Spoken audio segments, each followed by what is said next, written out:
Good afternoon, everyone. Businesses that develop by growth and innovation never die. Henry Ford said that in 1923. At that time, businesses valued their assets in terms of physical things, the infrastructure, the tools and equipment that they developed. Now, intellectual property, or IP, in its current form has generally been around for around 200 years. And over time, the value of IP within businesses has grown. And it's fair to say that over time, the relative value of IP within business has grown to such an extent that for some businesses, particularly SMEs, IP is the value of their business. Now, what IP law does is that it assigns a set of property rights to intangible assets, because as Stuart says, intangible assets they're tricky. They're tricky things to know how to value and how to exploit. So what the IP law system does is it attributes a set of property rights which effectively turn intangible assets into a piece of property like any other. So they can be commercialized, they can be licensed to generate income, and they can build up a portfolio of IP in a business in order to make the business suitable for sale, for example. Now, IP rights come in a lot of different flavors, covering different aspects.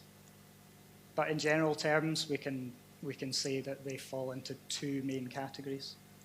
So we have registered rights, such as patents, registered designs, and trademarks, and unregistered rights, such as copyright, design right, and unregistered trademarks. Now, there's relative advantages and disadvantages with each. Obviously, with unregistered rights, in a sense, they come into effect automatically. So there's no registration process. But generally, in order to enforce them, you need to prove that people have copied your design. By contrast, with registered rights, such as patents, registered design, trademarks, you don't need to prove copying. The disadvantage of those is that it's a much more involved process to get them, particularly in the case of patents, for example.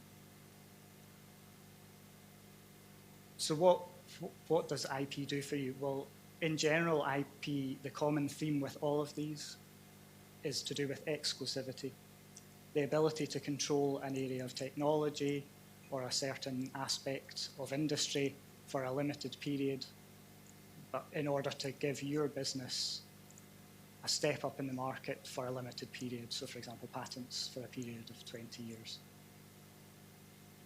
The oil and gas sector has always been an IP-heavy sector, and there's always been high barriers to entry. Now, some of those barriers to entry are necessary, obviously, for safety. You need to have a minimum requirement in order to meet those safety requirements. So IP is not that dissimilar in the sense that IP is also a barrier to entry. But for the reasons I've said, IP is also a key to unlock some of those barriers to entry, because they make you attractive to investment. They allow you to collaborate with people in industry, knowing that you're in a position of strength in terms of ownership of IP.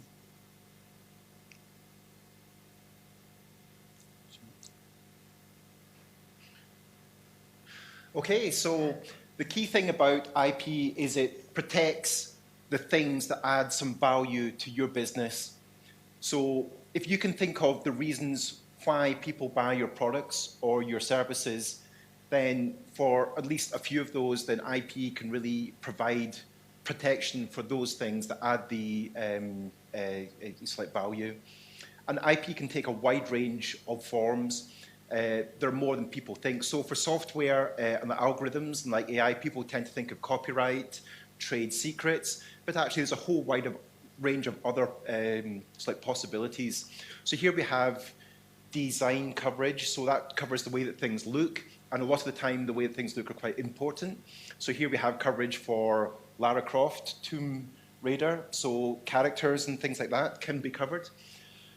And here we have some like dashboards. If anyone's involved in data, we just love a good dashboard. And here we have, for example, can anyone guess what some of these are? These two in the like middle, any takers? Exactly, the iPhone on the right and the one on the left. Yeah, the Apple Watch. So interfaces, GUIs, dashboards, these things can all be like covered. And here we have the dashboard for like Samsung Pay here. So it's not just things like copyright and secrets, things that you might know. There's a whole load of other things there which can really be used to cover things that add some like value to your business. So if we move on to the next one. Yeah. So of course the question is great, we've got IP in all these sorts of different areas, but why bother? That's why you bother. PwC estimate that almost $16 trillion is available in terms of contribution to industry by 2030. So it's not surprising then that you can see that people are interested in actually filing in this area. Indeed. So here we have a couple of graphs here. This is patent filings in AI at the European Patent Office. So you can see with the great surge in like interest in like AI, there's been a massive upsurge in with like patent filings. So patents are a key tool for covering AI and ML. But two things to like note here. People are saying that AI and ML is going to be the next big like thing. And people are talking about trying to get in front of the like curve. But you see these dates here. That big up tick in like filings dates from 2014. So basically, the curve has already gone up by quite a bit, and people coming in now are not so much in front of the curve; it's trying to get on it. The other thing I'd like to point out here is a lot of people focus on core AI. That's the like algorithms, the methods that like underpin it, and these are very, very like crucial. But the key thing is here we see the applications, which is the graph on the right. The scale here is about a factor of 10 higher than the core AI filings. So a lot of the things that people filing patents for are not the core like algorithms, the core AI. It's the application of AI to various fields. And that's where we're seeing a real sort of large amount of like patent filings. So I think a big important thing is that algorithms, machine learning processes, and software are patentable. They can potentially be like patented. That's a key point. However, the patent laws were drawn up. The current patent laws were drawn up around about like 70s, and software was nowhere near the same level then as it is now. So there's an exclusion that a lot of people get is like fused by, in that the wording says programs per se are not patentable. Well, what does that mean? The per se bit is the crucial bit. So pure software code that has no function outside the like software, so just a spreadsheet or a sort of number cruncher with no purpose, probably cannot be like patented, or an algorithm that has no function or purpose. But if it has some technical benefits, so if you have an anti-lock braking system that has an algorithm that makes it work better, it modulates the brakes better to make the car stop quicker, that it has a technical purpose, a technical function, and therefore you can patent it. So programs per se are not patentable, and that's because they have to have some technical like contents. They have to have some technical field, application that's technical. And this is because when the patent office look for like patentability, they basically just exclude features that aren't like technical features from the claim when they assess whether you can get your patent or not.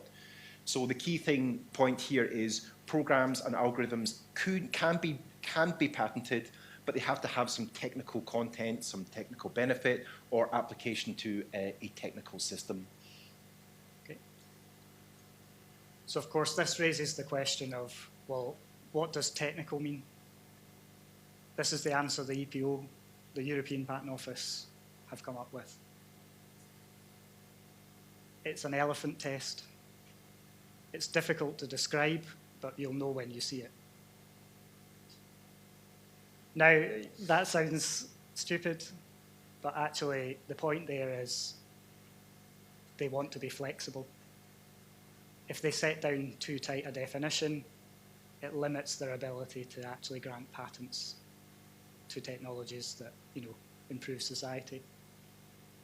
So by having an elephant test, if you like, it allows them to just judge cases on a case-by-case basis, effectively.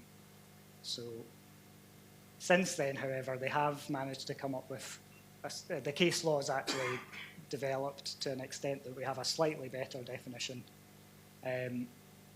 So essentially what they're saying is that when they're assessing whether an invention is patentable or not, and particularly inventiveness and whether it's technical or not, they say, imagine it's a collaboration between an engineer and a business person. Now, as an engineer, I'm slightly bemused that they think that these are different, but hey, it works for analogy, I guess. So, and of course, you can imagine what they say. If the inventive features, if you like, the contribution that you're making, if it comes from the engineer, then we're probably talking about something that's technical, so you're on the right roads to patentability. Now, we're talking about patentability here, not whether or not you're actually going to get a patent granted.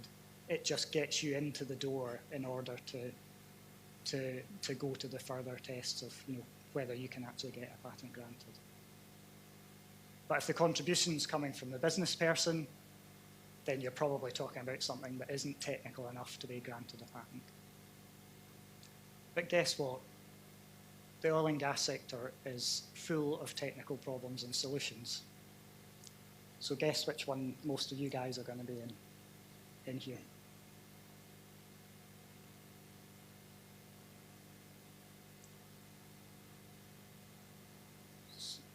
So yeah, if we're looking specifically at AI in the next generation, where are we going with this? As we've said, computer programs are patentable, software is patentable, subject to the exceptions Graham was talking about. But essentially what we're saying is, what is AI? Well, traditionally, people programmed computers. With machine learning and AI, data programs computers. And that brings us right back to the beginning, because data is an asset. It's an asset that can attract intellectual property rights. So we've talked about patents. Generally, oil and gas sector has always been focused on patents because they're to do with technical improvements. When you start to look at data, things like database rights, trade secrets, copyright, these all come back into play. Because it's an asset, having intellectual property rights allows you to control access and exploitation of that data. And guess what? The oil and gas sector's stuffed full of data, and it always has been. Whether it's logging data, monitoring data, you name it, the oil and gas sector does it. So you've got opportunities to file in AI-related technology. You've got an industry that's built on technical problems and technical solutions, and one that's absolutely stuffed full of data. The take-home from this, though, is that Clive Humby, I'm going to misquote Clive Humby, data is the new oil. I don't know if you've heard that term. The point he was making was that in its unrefined state, it has less value, but to truly unlock the value in data, it's about how it's organized. And once it's organized and refined, that's where your intellectual property rights come to the fore. So actually, if data is the new oil, the oil and gas sector is expertly placed to take advantage of that data revolution. Thank you.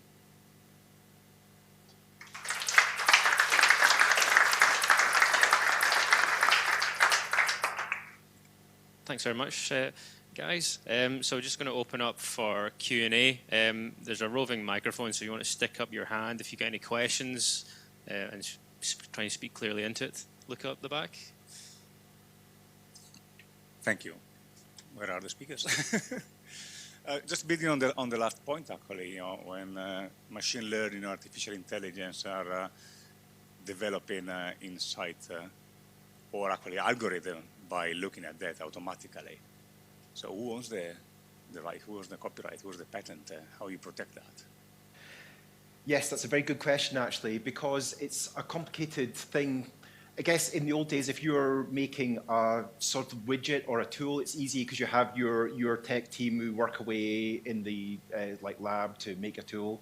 Whereas with data, there's so many questions. You could do some offshore logging, and who owns the data there? Is it the people that own the sensor tool, the logging tool that goes down hole? Is it people that actually do the operation and put it down? Is it the people that own the servers that the data goes to?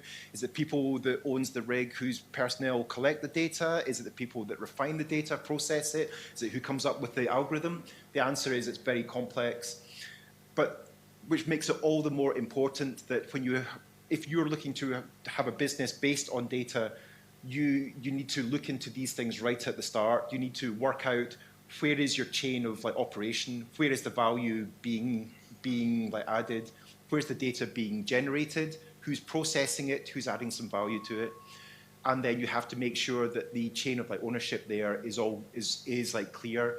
And generally that would be done by checking things like contract. If you contract someone, what does your contract specify? Who owns it?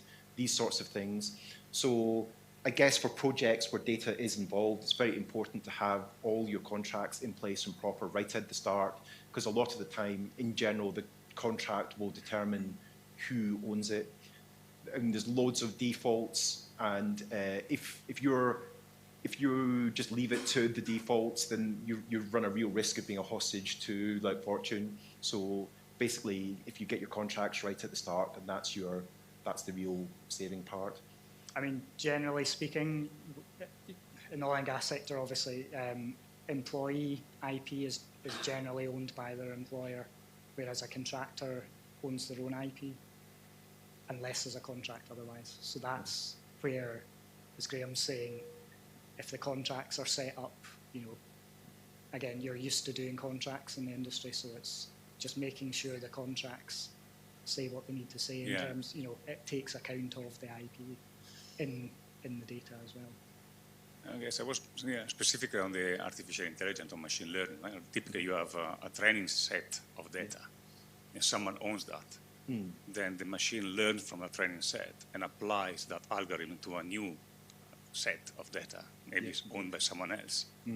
So there's someone who owns the initial data and maybe has done the work of cleaning them or refining them, and so there's some IP there.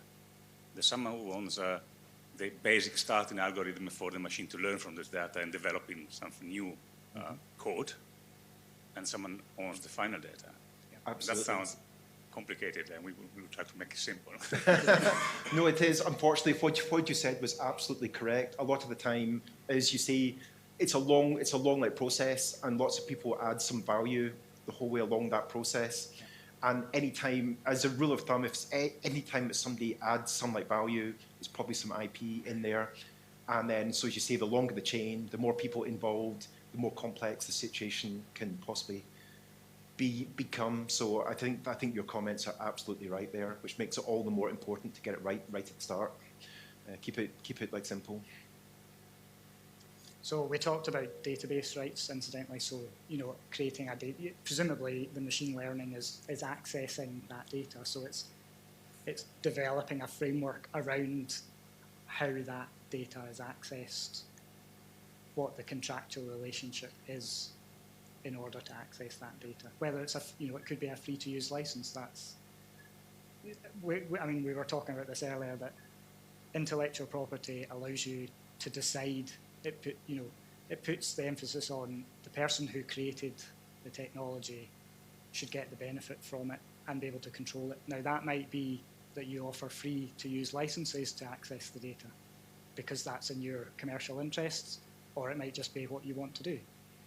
So it's not necessarily that IP is always a barrier.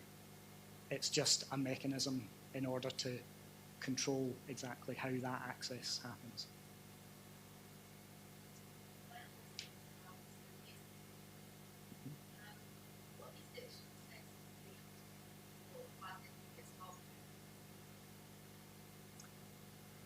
In terms of raw percentage, well, it's a difficult question because software can be it can take a wide range of like forms. So for pure statistics, pure software.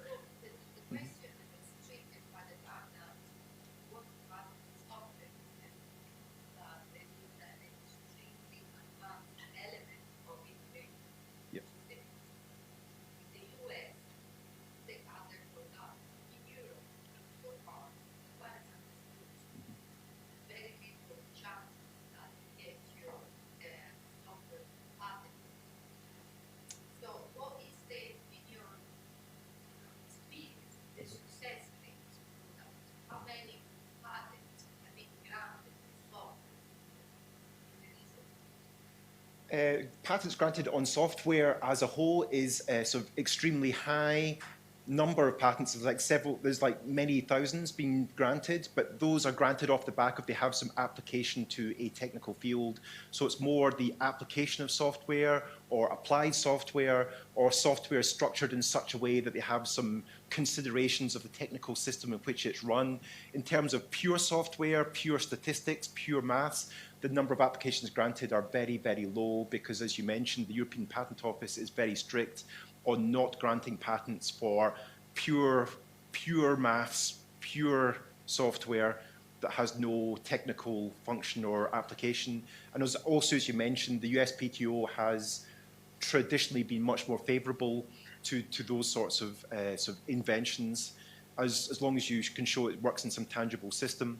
So I would say that I guess the question is that there's your chances of your software being patent or your algorithm patent being granted on Europe if it's strictly applied and limited to a technical field, or it involves a technical consideration with a machine, then your chances are probably the same as it would be to get any other patent granted. The fact that it's running on software doesn't play a big part. It's only if you go into something that's purely software, pure maths, without the application and the technical purpose, then you run into a really major barrier, or anything that's borderline.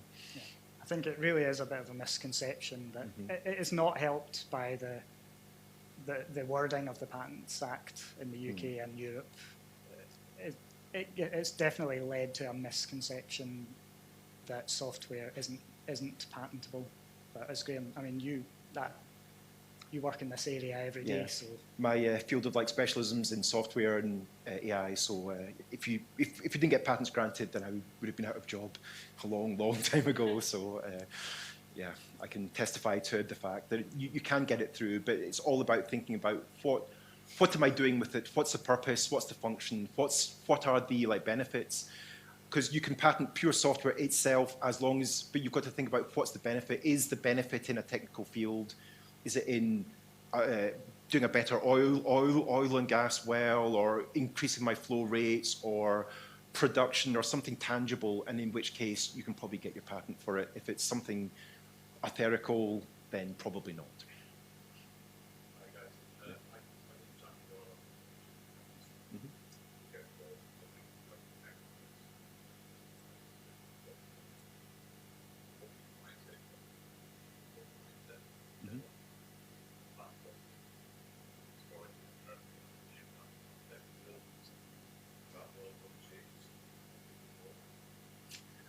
It's interesting, actually. There's a lot of the patent offices have all got a club where they meet up and they try and harmonise to make things more easy for people to try and get worldwide coverage. So there are mechanisms there. So, for example, there's things like the patent prosecution highway, where you can ask a patent office to look at the prosecution done by another patent office when they're prosecuting, and sometimes that can help to streamline the process. Give or take, some patent offices are better at it than others. And there are worldwide schemes like the Patent Cooperation Treaty, PCT, and things like that help. But clearly, we're a long way to go from there to a simple worldwide sort of coverage system. But I mean, things are moving very, very slowly. But there are mechanisms there, and there are strategies that you can do to help minimize your global prosecution costs. because ideally, you can usually prosecute in your home office very quickly and cheaply and straightforwardly. And if you talk to your advisor, then you can get strategies to help to minimize your foreign prosecution costs and hassle later, generally by trying to do as much prosecution as soon as possible in your home office and using the schemes that are available to help. I should say by prosecution we just mean examination of to get your patent. Yeah. Going back to your previous question a little bit. Yeah, sure. On software. Absolutely. If you're writing software which is technical, but technical content comes from, say, an international standard. Okay. What you're doing is making the application of that standard quicker, easier. Is that something that's patentable? Extremely good question indeed. This is something we do come up a lot, especially because international standards play such a big role in many fields, not just in oil and gas, but things like telecoms and like pharmaceuticals and things. So it is a very common question we run alongside. So basically there's two questions to look at. The first one, is it a technical thing? So if it's technical or not depends on the field. So if you're working in oil and gas, it probably passes that hurdle.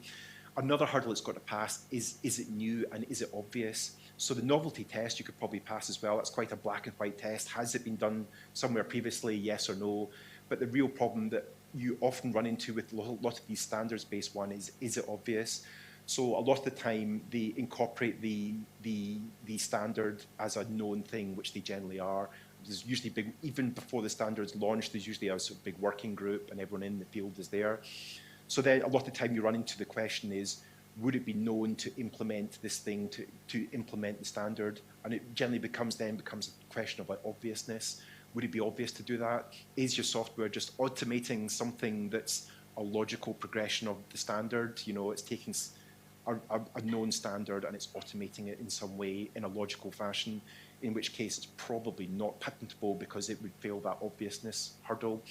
But if to implement that standard, it creates some sort of a challenge, something that's difficult, something that you've got to work around, you've got to think a bit cleverly to what's the best way to do it. Or you can implement that standard faster, easier, you make it an interface that pulls things together better. Are you providing something on top of that, something additional that makes it work better, just to add some advantage? And then as soon as you provide the extra benefit, then it probably moves it back into the realm of patentability. Again. And I think as well it's worth saying that I talk about misconceptions, but there's a misconception that in order to get a patent, that obviousness test is a high one. Actually, often the case it's not as high as people think. Essentially, in order to say whether something's obvious or not, would a skilled person without any imagination be able to essentially just implement that change? So as inventors, as engineers, as scientists, we're operating at a higher, well, some of us are operating at a higher level than the test. So often you speak to people and they'll say, oh, that's obvious. You say, but you've been working in this industry for 25 years. You've got a unique skill set that other people just don't have, but you don't see it. Well, you think it's obvious.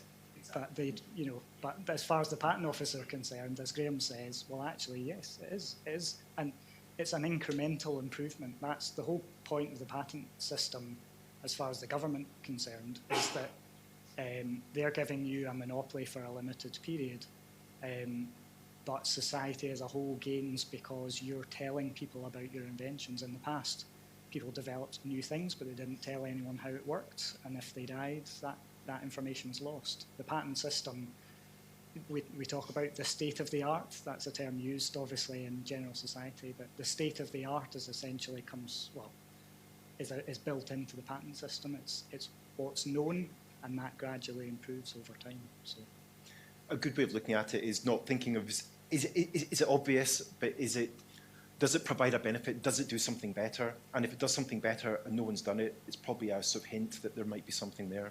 Yeah. And again, oil and gas sector, it's all about technical problems, technical solutions. So you'll be tripping over those. I mean, I know there's a few people in the room that are in that exact situation. So.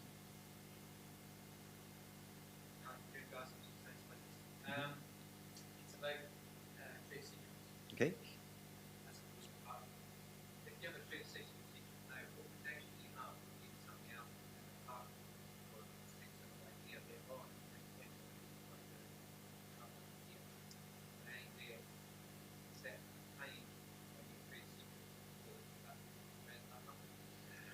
Well, it's a bit of a tricky one. So the patent system in most countries now sort of works on first to file. So first person to file the patent for something that's not publicly known would probably get the patent on it. Trade secrets, by the definition, are something that you keep to yourself. It doesn't go out in the world. So if you've thought of it first, but you've kept it to yourself, then chances are it wouldn't prejudice someone filing a patent later for it in most countries. However, I mean, there are mechanisms that you can do. We've had clients in the past that basically posted things up on their web page where the chances of it actually being spotted are very little, but they've taken evidence of it. So it can nominally be used as evidence of a public disclosure later, but really the only public that's seen it is them. And then they've taken it down and like hidden it. But trade secrets, there's a lot of benefits in trade secrets, especially if you're doing something at a server end or as a black box. But there's a lot of risks, and a lot of risk is somebody separately somewhere will come up with the same idea and patent it later. You do have some rights to prior use, so if you've used it prior to someone filing a patent, then you can keep on doing it to the extent that you were doing it previously. But generally, if you've kept it secret and you're not actually putting it out in the real world, then you can't go from, I thought of this idea, but I didn't do a thing about it, to I've actually implemented this as a product and I'm like selling it. So yeah, there's always a possibility someone might come along and patent your idea later unless you do something. And I think as well with prior secret use, it is very limited, because I mean, how many people in the room are doing exactly the same thing we were doing a couple of years ago? Probably not that many. You're constantly developing the technology yourself. But if your secret use, if you like, is based on what you were doing 2 years ago, you could then be in a tricky position. So, and I think the black box point is important as well, because yes, trade secrets have a use, because if someone can't, I think that if I'm advising clients, I would always talk about, how easy is it to be reverse engineered? If it's something that someone could go, I know how that works, based on what you're talking about, then trade secrets is probably not going to help you. If it's we've worked with clients where all they say is, well, they say to their customers, give me this piece of data and this piece of data, I'll run it through the machine and I'll come out with this amazing answer. And it's going to be pretty difficult for people to work out exactly what's going on. That's the situation where you say, well, actually, maybe a trade secret's better than filing a patent application, because it's all about commercial advantage against risk. It's a judgment call at the end of the day. I've recently taken a plunge of track with business with the aim of developing some drilling tools. Filed a patent for one tool, which is pretty solid, and I'm really doing something okay. But a couple of other ideas that are not patented. So I've downloaded an NDA off the internet, which is that free. Presented a number of service companies as well. Quite often through those meetings, the service company has got some ideas and say, well, paint blue and over here, you can do this with it. If that idea is good, does that belong to me, or does that belong to the client? Yeah, so I'll take the NDA point first. NDAs are useful. The problem is if somebody talks, okay, there's a potential breach of contract, but the cat's already out of the bag. So there's a risk element always with NDAs. Again, risk versus benefit. If you're in a situation where you're not going to get the technology or the business off the ground without talking to people, and you don't, budget says we can't, it's just commercially not worthwhile filing a patent application for it, for example, then go down the NDA route. But for your key technologies, perhaps, it is worth investing in a patent application. So in terms of the joint meeting, what we always talk about is background IP and foreground IP. So basically what you have in your back pocket, what's filed at the Patent Office, for example, is your background IP before you go in. So that comes up all the time. People come to me and they say, I'm going into this meeting, we're going to be talking about stuff, just exactly the situation you said. So the advice is always, for me, is get your background IP sorted before you walk into the room, preferably the day before at least. After that point, it's either arguably their IP, or most likely you end up in a kind of joint inventorship situation, or joint applicants, joint ownership, in effect. Now, the issue with joint ownership is that each party can effectively exploit the technology by themselves in their own right in that situation. So you come with your background IP, either set up a contract that says that the technology developed in the meeting is owned by you. So that happens, for example, if there's contractors involved, often you nail them down by contract effectively to say, if we're going to work together, yes, we're going to work together, we're going to generate some IP, but actually that's owned by me by virtue of the contract. But without that in place, it becomes a bit of a grey area, because there's definitely a joint ownership type situation there, which generally is to be avoided. Okay, we've run out of time, so thank you both very much indeed. Just a quick round of applause for David and Graham.